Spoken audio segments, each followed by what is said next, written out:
Well. Hello, everybody. It's Caesar here speaking to you, coming to you from sunny Florida. A little overcast actually right now, but I just want to chime in. It's been a long while since I've um, reached out to you and recorded a video, posted anything at all.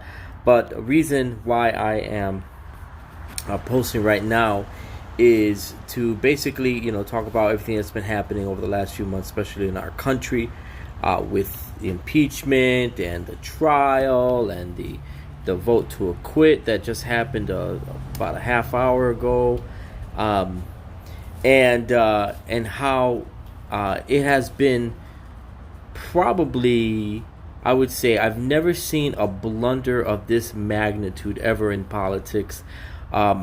Just speaking frankly, the Democrats severely overplayed their hand here. They made many mistakes throughout. Um, the optics that they kept presenting were none of them were very good. They showed them to be very, how should I say, petty and childish in some respects, and that sort of thing. Everything that in certain sense they accused the president of, they actually did as well. So a bit of projection there actually, overall. And whether you fall on the side that you believe Trump should have been acquitted or should have been convicted, I guess it's not really the point here. The point that I'm coming out here today is basically to say that for 3 years, 3 years, a little over 3 years, the Democrats has had an opportunity to denounce Trump, not so much in trying to oust him out of office, but in the realm of ideas, which is where in politics and anything like that, that's where you want to fight the battle, not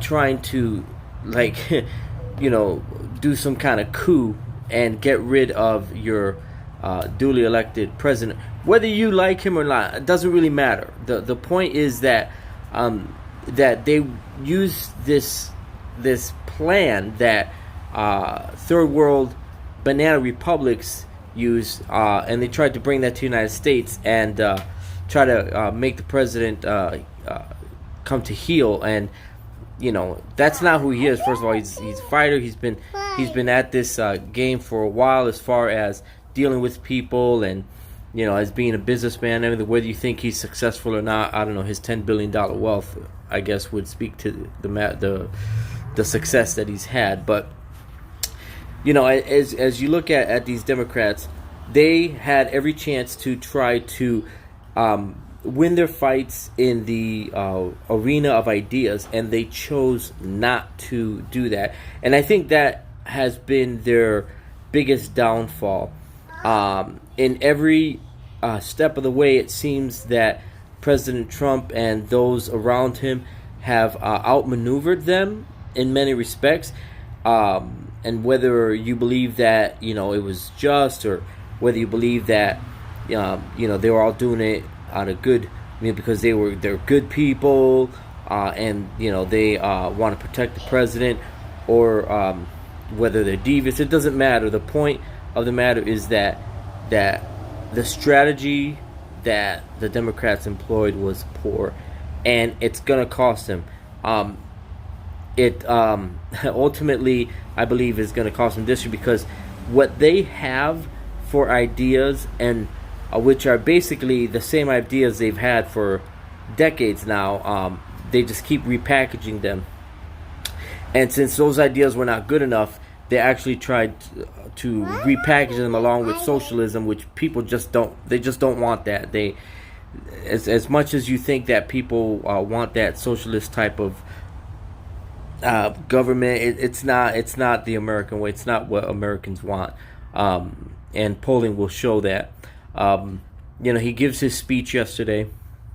Polling afterwards shows that he's got I believe it was a 80% rating among independence, which is the key category that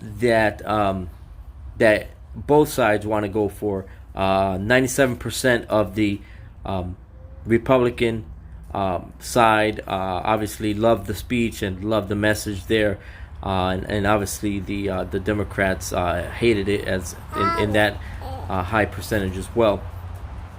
But the independents having an 80% approval means that most people that are sitting on the fence thought that the message and the different points that he was bringing out, and the images shown there of the premature child that was saved, and tying that to late term abortion, and the giving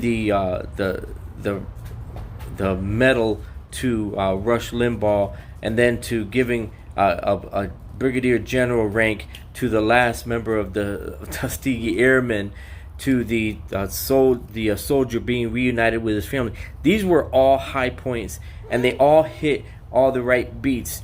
And it's no wonder that the favorability is so high amongst independents.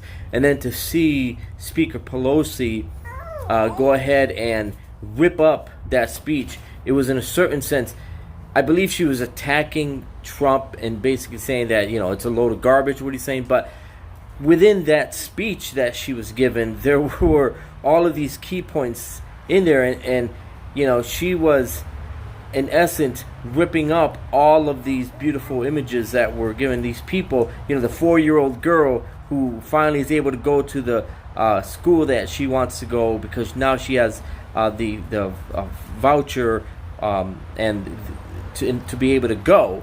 So that's another thing. So it's just the optics were absolutely horrible.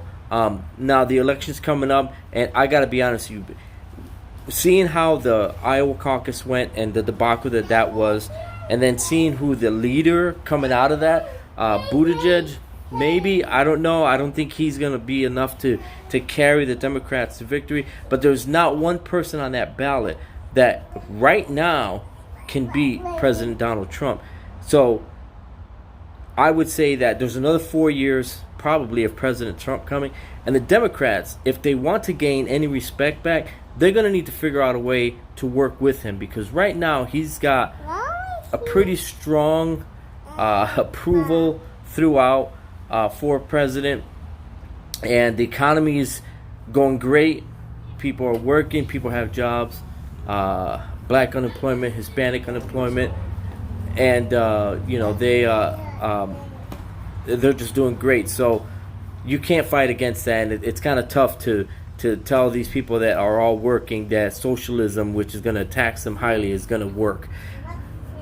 So they have a long road ahead of them. I think that this election is basically going to be done, and Trump's going to win, and just going to have to go from there.